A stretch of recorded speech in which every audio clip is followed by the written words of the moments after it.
कि एक महिला 2 स्वयंसेवकों के साथ उसकी दुकान छेकने आ पहुंची। छकौरी के प्राण निकल गए। महिला ने तिरस्कार करके कहा, क्यों लाला, तुमने सील तोड़ डाली ना? अच्छी बात है। देखें तुम कैसे एक गिरह कपड़ा भी बेच लेते हो। भले आदमी, तुम्हें शर्म नहीं आती कि देश में यह संग्राम छिड़ा हुआ है और तुम विलायती कपड़ा बेच रहे हो? डूब मरना चाहिए। औरतें तक घरों से निकल पड़ी हैं, फिर भी तुम्हें लज्जा नहीं आती। तुम जैसे कायर देश में न होते तो उसकी यह अधोगति न होती। छकौरी ने वास्तव में कल कांग्रेस की सील तोड़ डाली थी। यह तिरस्कार सुनने के बाद उसने सिर नीचा कर लिया।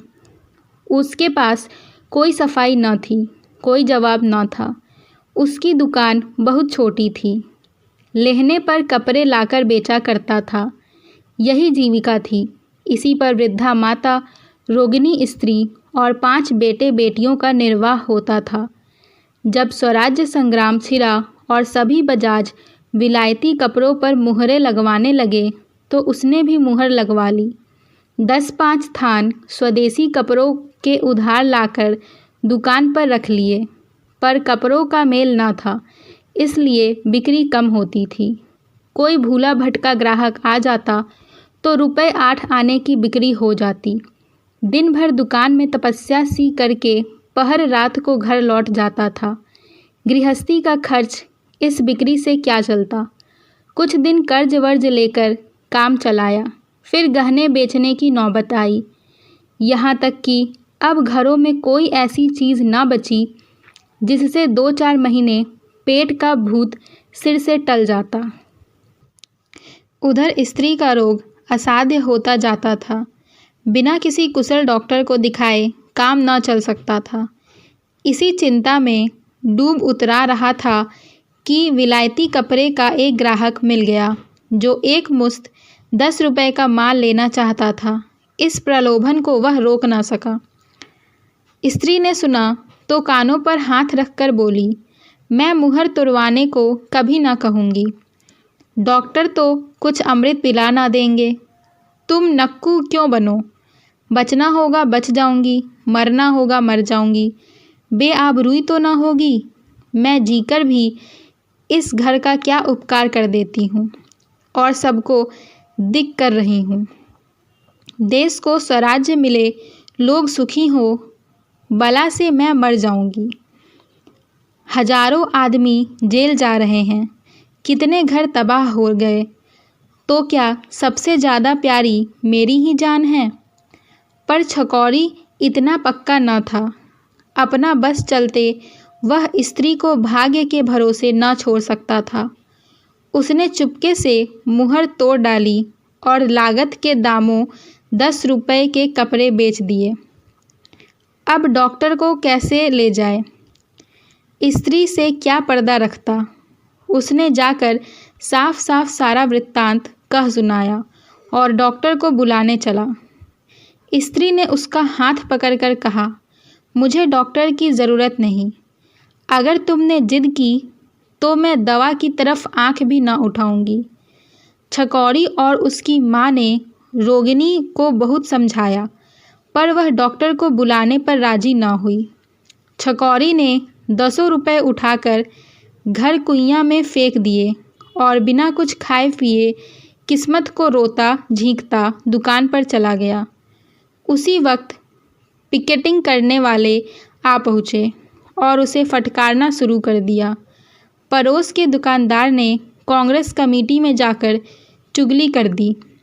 छकौरी ने महिला के लिए अंदर से लोहे की एक टूटी बेरंग कुर्सी निकाली और लपक कर उनके लिए पान लाया।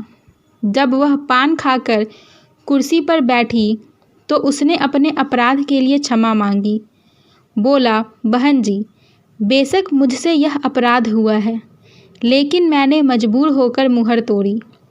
अब की मुझे माफ़ी दीजिए, फिर ऐसी खता न होगी।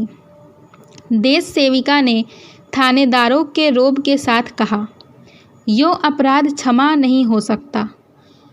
तुम्हें इसका तावान देना पड़ेगा। तुमने कांग्रेस के साथ विश्वासघात किया है और इसका तुम्हें दंड मिलेगा। आज ही बॉयकॉट कमेटी में यह मामला पेश होगा। छकौरी बहुत ही विनीत, बहुत ही सहिष्णु था, लेकिन चिंताग्नि में तपकर उसका हृदय उस दशा को पहुंच गया था जब एक चोट भी चिंगारियां पैदा करती थी। तिनक कर बोला, तावान तो मैं न दे सकता हूँ, न दूंगा। हाँ, दुकान भले ही बंद कर दूँ। और दुकान भी क्यों बंद करूँ? अपना माल है, जिस जगह चाहूँ बेच सकता हूँ। अभी जाकर थाने में लिखा दूँ तो बॉयकॉट कमेटी को भागने की राह ना मिले। जितना ही दबता हूँ उतना ही आप लोग दबाती हैं। महिला ने सत्याग्रह शक्ति के प्रदर्शन का अवसर पाकर कहा, हाँ ज़रूर, पुलिस में रिपोर्ट करो। मैं तो चाहती हूँ तुम रिपोर्ट करो। तुम उन लोगों को यह धमकी दे रहे हो जो तुम्हारे ही लिए अपने प्राणों का बलिदान कर रहे हैं। तुम इतने स्वार्थी हो कि अपने स्वार्थ के लिए देश का अनहित करते तुम्हें लज्जा नहीं आती। उस पर मुझे पुलिस की धमकी देते हो। बॉयकॉट कमेटी जाए या रहे, पर तुम्हें तावान देना पड़ेगा, अन्यथा दुकान बंद करनी पड़ेगी। यह कहते कहते महिला का चेहरा गर्व से तेजवान हो गया। कई आदमी जमा हो गए और सब के सब छकौरी को बुरा भला कहने लगे। छकौरी को भी मालूम हो गया कि पुलिस की धमकी देकर उसने बहुत बड़ा अविवेक किया है। लज्जा और अपमान से उसकी गर्दन झुक गई और मुंह जरा सा निकल गया। फिर उसने गर्दन नहीं उठाई। सारा दिन गुजर गया और धोले की बिक्री न हुई। आखिर हार कर उसने दुकान बंद कर दी और घर चला आया। दूसरे दिन प्रातःकाल बॉयकॉट कमेटी ने एक स्वयंसेवक द्वारा उसे सूचना दी कि कमेटी ने उसे 101 रुपये का दंड दिया है। छकौरी इतना जानता था कि कांग्रेस की शक्ति के सामने वह सर्वथा अशक्त है। उसकी जबान से जो धमकी निकल गई उस पर उसे घोर पश्चाताप हुआ, लेकिन तीर कमान से निकल चुका था। दुकान खोलना व्यर्थ था। वह जानता था उसकी ढेले की भी बिक्री न होगी। 101 रुपये देना उसके बूते से बाहर की बात थी। 2-3 दिन चुपचाप बैठा रहा। एक दिन रात को दुकान खोलकर सारी गांठें घर उठा लाया और चुपके चुपके बेचने लगा। पैसे की चीज़ ढेले में लुटा रहा था, और वह भी उधार। जीने के लिए कुछ आधार तो चाहिए, मगर उसकी यह चाल भी कांग्रेस से छिपी ना रही। चौथे ही दिन गोविंदों ने कांग्रेस को खबर पहुंचा दी। उसी दिन तीसरे पहर छकौरी के घर की पिकेटिंग शुरू हो गई। अब की सिर्फ पिकेटिंग शुरू ना थी, स्यापा भी था। 5-6 स्वयं सेविकाएँ और इतने ही स्वयंसेवक द्वार पर स्यापा करने लगे। छकौरी आंगन में सिर झुकाए खड़ा था। कुछ अकल काम ना करती थी। इस विपत्ति को कैसे टाले? रोगिणी स्त्री साइबान में लेटी हुई थी। वृद्धा माता उसके सिरहाने बैठी पंखा झल रही थी और बच्चे बाहर स्यापे का आनंद उठा रहे थे। स्त्री ने कहा, इन सब से पूछते नहीं खाएं क्या? छकौरी बोला, किससे पूछूं, जब कोई सुने भी। जाकर कांग्रेस वालों से कहो हमारे लिए कुछ इंतजाम कर दें। हम अभी कपड़ों को जला देंगे। ज़्यादा नहीं, 25 रुपये महीना दे दें। वहाँ भी कोई न सुनेगा। तुम जाओगे भी या यहीं से कानून बघाड़ने लगे? क्या जाऊं, उल्टे और लोग हंसी उड़ाएंगे। यहाँ तो जिसने दुकान खोली उसे दुनिया लखपति ही समझने लगती है। तो खरे खरे ये गालियाँ सुनते रहोगे? तुम्हारे कहने से चला जाऊं, मगर वहाँ ठिठोली के सिवा और कुछ ना होगा। हाँ, मेरे कहने से जाओ। जब कोई न सुनेगा तो हम भी कोई और राह निकालेंगे। छकौरी ने मुंह लटकाए कुर्ता पहना और इस तरह कांग्रेस दफ्तर चला जैसे कोई मरणासन्न रोगी को देखने के लिए वैद्य को बुलाने जाता है।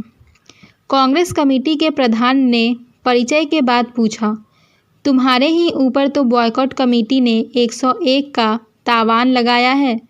जी हाँ। तो रुपए कब दोगे? मुझ में तावान देने का सामर्थ्य नहीं है। आपसे मैं सत्य कहता हूँ, मेरे घर में 2 दिन से चूल्हा नहीं जला। घर की जो जमा जथा थी वह सब बेचकर खा गए। अब आपने तावान लगा दिया, दुकान बंद करनी पड़ी। घर पर कुछ माल बेचने लगा, वहाँ स्यापा बैठ गया।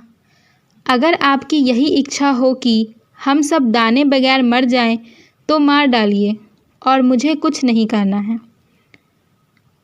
छकौरी जो बात कहने घर से चला था वह उसके मुंह से न निकली।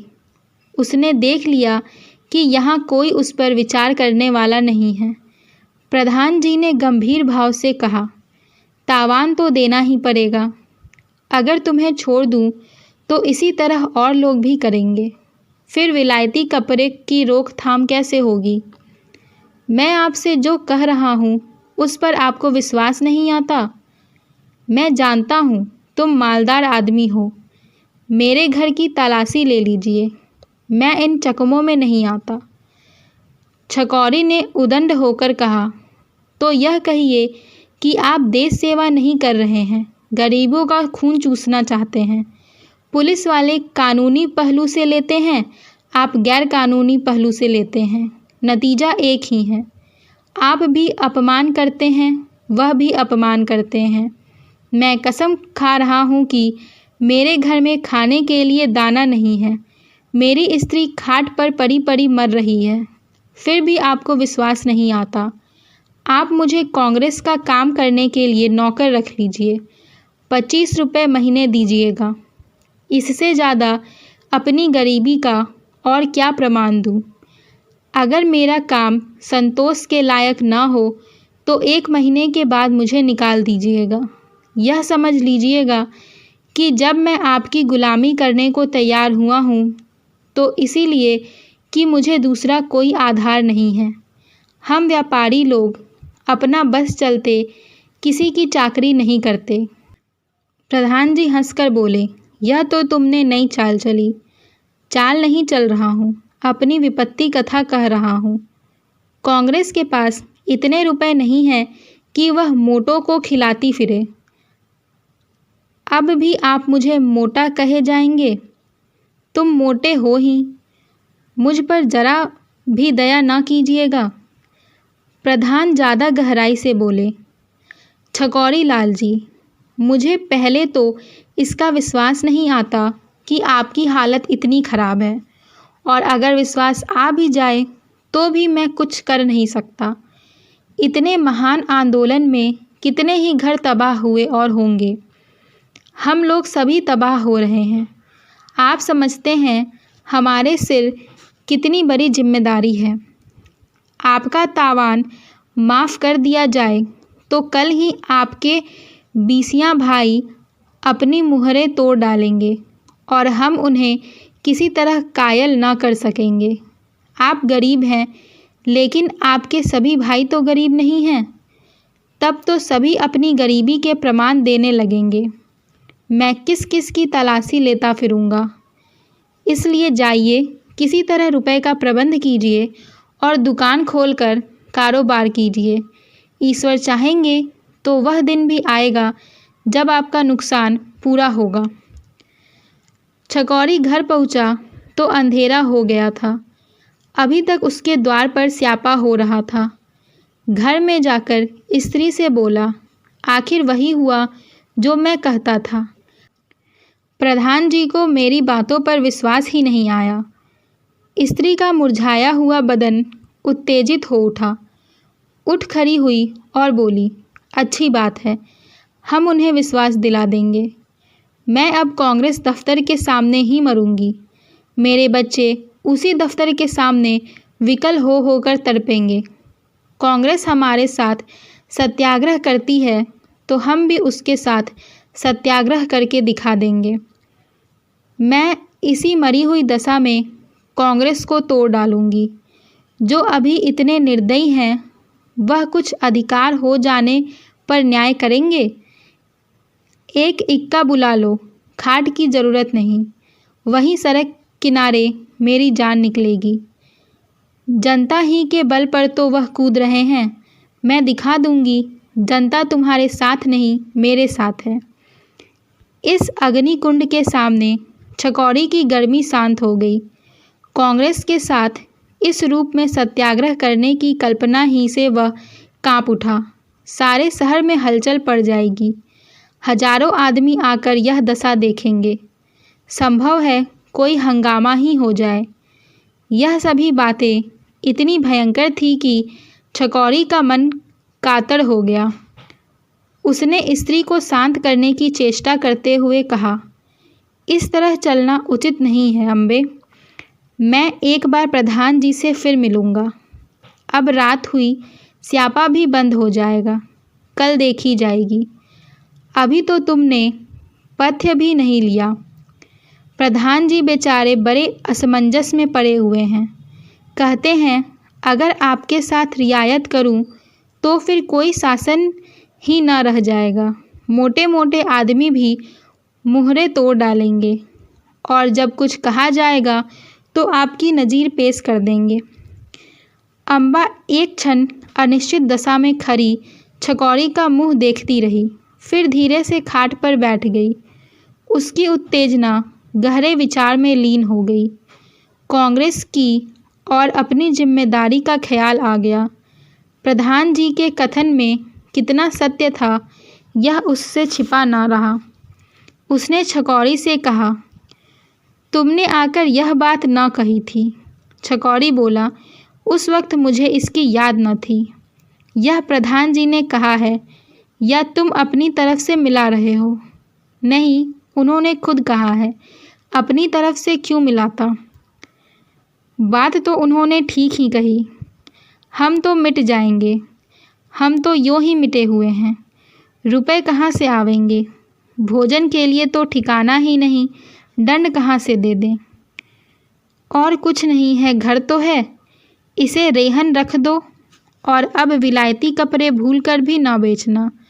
सड़ जाएं कोई परवाह नहीं। तुमने सील तोड़कर यह आफत सिर ली। मेरी दवा दारू की चिंता ना करो। ईश्वर की जो इच्छा होगी वह होगा। बाल बच्चे भूखे मरते हैं, मरने दो। देश में करोड़ों आदमी ऐसे हैं जिनकी दशा हमारी दशा से भी खराब है। हम ना रहेंगे, देश तो सुखी होगा। छकौड़ी जानता था अम्बा जो कहती है वह करके रहती है।